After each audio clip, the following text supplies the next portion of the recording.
بسم اللہ الرحمن الرحیم۔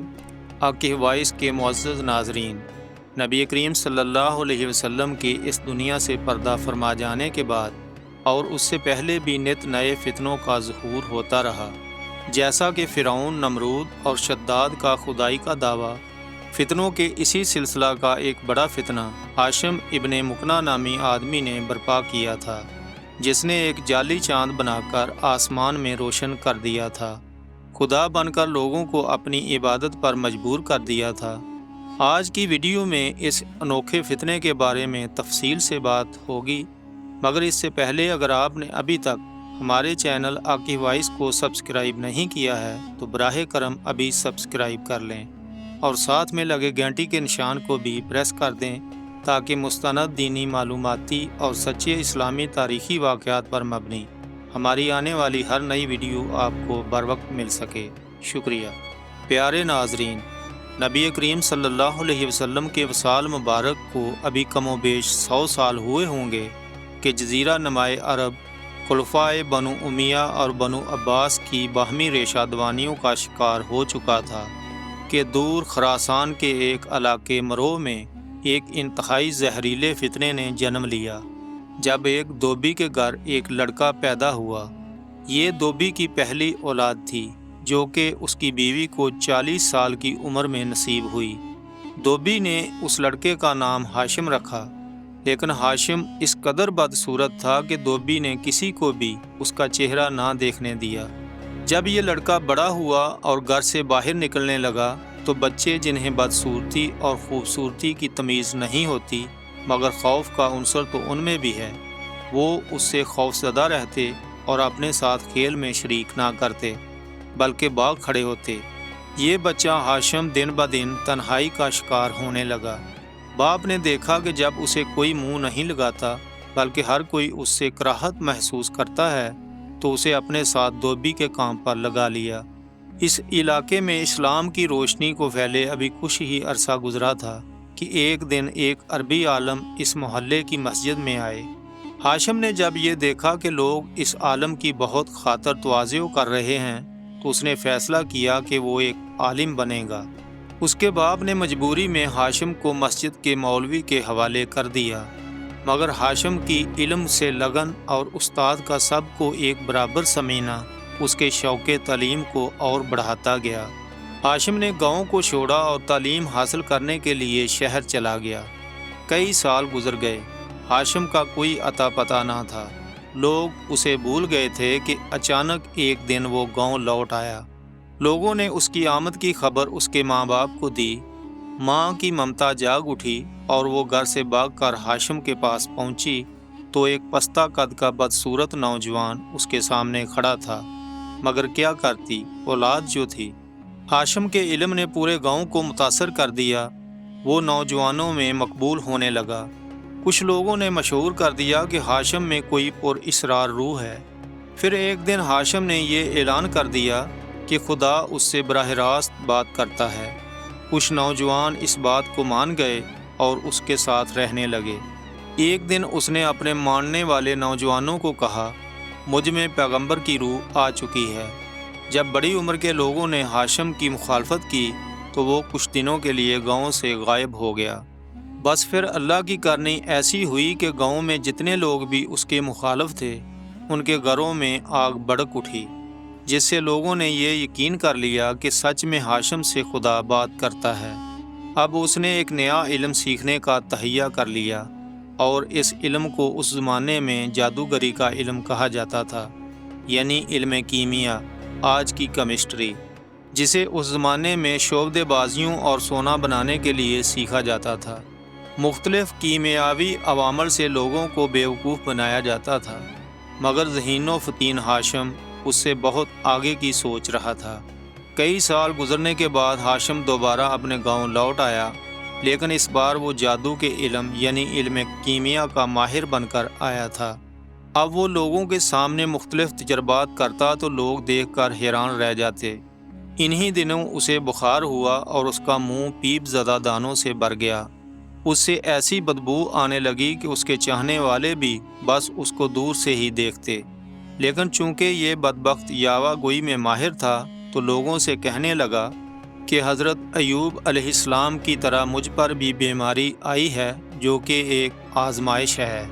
کچھ روز بعد ہاشم نے اپنا علاج خود ہی کر لیا۔ بعض روایتوں میں ہے کہ اس کے منہ پر دانے کیمیائی تجربے کی وجہ سے نکلے تھے۔ اس نے اپنی بدصورتی اور عیب کا یہ حل نکالا کہ اس نے سونے کا ایک نقاب تیار کیا اور ہمیشہ کے لیے اپنے منہ پر چڑھا لیا اور لوگوں کو یہ دلیل دی کہ مجھ پر تجلیات کی بارش ہوتی ہے، اس لیے چہرہ چھپا لیا ہے۔ اسی نقاب کی وجہ سے ہاشم ابن مکنہ یعنی نقاب والا یا نقاب کا بیٹا مشہور ہوا۔ وہ دن رات تجربات کرتا رہتا۔ تجربات میں کچھ کامیابی ہوئی تو مددگاروں کی ضرورت درپیش آئی۔ بے روزگاروں کی کمی نہ تھی۔ چند نوجوانوں کو کیمیا گری کے شعبے دکھا کر مرعوب کیا اور اب وہ ہر وقت اس کے ساتھ رہنے لگے۔ اس نے اپنے ساتھیوں سے کہا کہ رات تمہارے استاد یعنی ہاشم نے خواب دیکھا ہے کہ خدا کی روح مجھ میں اتر آئی ہے۔ ساتھی جو اس سے مرعوب تھے کہنے لگے اب کیا ہوگا؟ اس نے کہا مجھے رب کائنات کہو اور مجھے سجدہ بھی کرو۔ تمام لوگ جو وہاں موجود تھے سجدے میں گر گئے۔ چونکہ ہاشم کو لوگ اس کی ذات سے پہچانتے تھے اس لیے اس نے فیصلہ کیا کہ اسے ایک نئی جگہ جا کر آباد ہونا چاہیے۔ چنانچہ وہ اپنے قابل اعتماد 20 لوگوں کو لے کر رات کے اندھیرے میں نکل پڑا، یہاں تک کہ ماوراء نہر کے قریب کش میں جا پہنچا۔ یہ نہایت سرسبز علاقہ تھا۔ آبادی کے ایک طرف ایک پہاڑی سلسلہ تھا جہاں پر پہلے سے ایک قلعہ موجود تھا جس کا نام قلعہ فروکش تھا۔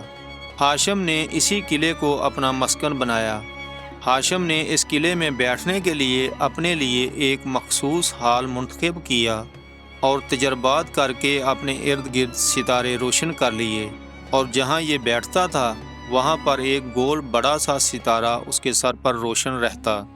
ہاشم نے ان انتظامات سے فارغ ہونے کے بعد اپنے آدمیوں کو اس ہدایت کے ساتھ تبلیغ پر روانہ کیا کہ وہ اس کی تعریف کریں اور لوگوں کو خوشخبریاں سنائیں کہ خدا انسانی شکل میں نمودار ہوا ہے۔ اگر تمہارے بارے میں پوچھیں تو کہنا کہ اس کے مقرب فرشتے ہو اور تم بھی انسانی شکل میں آئے ہو کہ خدا جو چاہے کر سکتا ہے۔ بہرحال اس نے لوگوں کو مختلف تجربات اور مفت کھانے کھلا کر مرعوب کر لیا تو اس علاقے کے لوگ اس کی عبادت کرنے لگے۔ اس نے اپنے ماننے والوں کے لیے ان کے گھروں میں چوری حلال کر دی جو اس کو نہ مانتے تھے، اور ان کی عورتیں اور کنواری لڑکیاں بھی حلال کر دیں۔ اب ہاشم نے اپنے ساتھ لائے ہوئے 20 لوگوں کو مروا دیا جو کہ اس کے ساتھ اس کے گاؤں سے آئے تھے۔ اس طرح اس نے اپنے ماضی سے جان چھڑوا لی۔ اب اس نے اپنی فوج بنانا شروع کر دی۔ اس علاقے کے گورنر نے عباسی خلیفہ المہدی باللہ کو ہاشم کی خدائی کے دعوے کے متعلق خبر بھیجی، لیکن خلیفہ نے کوئی خاص توجہ نہ دی۔ کش کے قریب ہی ایک جگہ نخشب نام کی تھی، پہاڑی علاقہ تھا جو درختوں سے ڈکا رہتا تھا۔ چاند کے سوا روشنی کا دوسرا ذریعہ نہ تھا۔ جب چاند ہلال کی صورت میں ہوتا تو یہاں گپ اندھیرا چھا جاتا۔ وہاں کے لوگوں نے اس کی شہرت سنی تو ہاشم ابن مکنہ کے پاس یہ سوچ کر آئے کہ اگر وہ خدا ہے تو اس مسئلے کا حل ضرور کرے گا، ورنہ پھر وہ خدا نہیں۔ قبیلے کے چند افراد اس کے پاس گئے اور جا کر اپنا مدعا بیان کیا۔ چونکہ نخشب کے علاقے کے لوگ جنگجو تھے اور ہاشم چاہتا تھا کہ یہ بھی اس کو خدا مانے تاکہ اس کی جنگی قوت میں اضافہ ہو جائے، اس لیے اس نے لوگوں سے کہا کہ چونکہ تمہارا مسئلہ یہ ہے کہ جب چاند پورا نہیں ہوتا تو روشنی کم ہونے کی وجہ سے تمہارے علاقے میں اندھیرا چھایا رہتا ہے، اس لیے میں تمہارے لیے ایک نیا چاند بنا دوں گا۔ اس کے بعد قبیلے والوں نے اسے سجدہ کیا اور چلے گئے۔ ان کے جانے کے بعد ہاشم سوچ میں پڑ گیا کہ اب اس کی خدائی کا انحصار دوسرے چاند کے طلوع ہونے پر ہے۔ اس نے اپنی مہم جویانہ طبیعت کی وجہ سے وعدہ تو کر لیا تھا، لیکن نیا چاند بنانا کوئی معمولی بات نہ تھی۔ اس نے اپنی خوابگاہ میں ایسے مصنوعی ستارے ایجاد کر لیے تھے جو ہوا میں معلق رہتے اور چمکتے تھے، لیکن چاند بنانا اور اس کو میلوں دور آسمان پر ہوا میں معلق رکھنا یہ تو معجزاتی کام تھا۔ اس نے سوچ لیا تھا کہ اب یا تو وہ ایسا چاند بنا لے گا یا پھر وہ خاموشی سے کہیں روح پوش ہو جائے گا۔ چنانچہ کئی مہینوں کے بعد لوگوں نے دیکھا کہ روشنی کا ایک گولا آسمان کی جانب بلند ہوا اور کچھ دیر بعد نیچے آ گیا۔ پھر یہ عمل کئی راتوں تک جاری رہا۔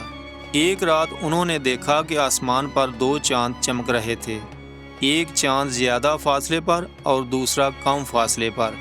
اس سے نخشب کا پورا علاقہ روشن ہو گیا تھا۔ یہی وہ چاند تھا جسے ہاشم ابن مکنہ نے اپنی خدائی کا بھرم قائم رکھنے کے لیے بنایا تھا۔ اس کی روشنی 30 میل کے دائرے تک پھیلتی تھی اور صبح ہوتے ہی یہ چاند نخشب کے ایک کنویں میں اتر کر غائب ہو جاتا تھا۔ نخشب کے لوگوں کو ان کا چاند مل گیا تھا۔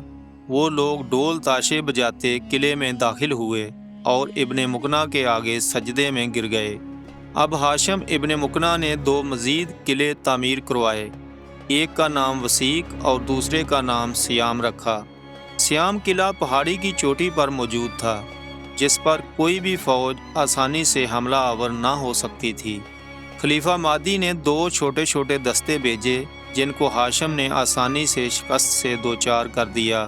پھر خلیفہ نے ایک بھرپور اور طاقتور فوج بھیجی جس نے ہاشم کو شکست دی۔ جب ہاشم ابن مکنہ نے دیکھا کہ وہ ہارنے والا ہے تو اس نے اپنے قلعے سیام میں ایک بہت بڑی آگ جلائی اور اپنے ماننے والوں سے کہا کہ اب جنت میں جانے کا وقت ہو چکا ہے۔ چنانچہ اس کے ماننے والوں نے اس میں کود کر اپنی جان دے دی اور سب سے آخر میں وہ خود بھی اسی آگ میں کود گیا۔ بعض روایات میں یہ لکھا ہے کہ اس نے اپنے تمام ماننے والوں کو زہر پلایا اور آخر میں خود بھی زہر پی لیا۔ اس کا بنایا ہوا چاند کچھ دنوں تک چمکا اور پھر اسی کنویں میں ہمیشہ ہمیشہ کے لیے ڈوب گیا اور دوبارہ کبھی نہ نکلا۔ جب اس کنویں پر جا کر تحقیق کی گئی تو کنویں سے سوائے چند کیمیائی آلات کے اور کچھ نہ مل سکا۔ اس طرح آسمان میں دوسرا چاند روشن کرنے کا راز بھی ہمیشہ ہمیشہ کے لیے ابن مکنہ اپنے سینے میں لے کر اس دنیا سے چلا گیا۔ دعا ہے اللہ پاک آپ کو اور آپ کے پیاروں کو آسانیاں عطا فرمائے اور آسانیاں خلق خدا میں تقسیم کرنے کی توفیق عطا فرمائے، آمین۔ کمنٹ سیکشن میں آمین ضرور لکھیے گا۔ ملتے ہیں ایک نئی ویڈیو کے ساتھ۔ اللہ نگہبان۔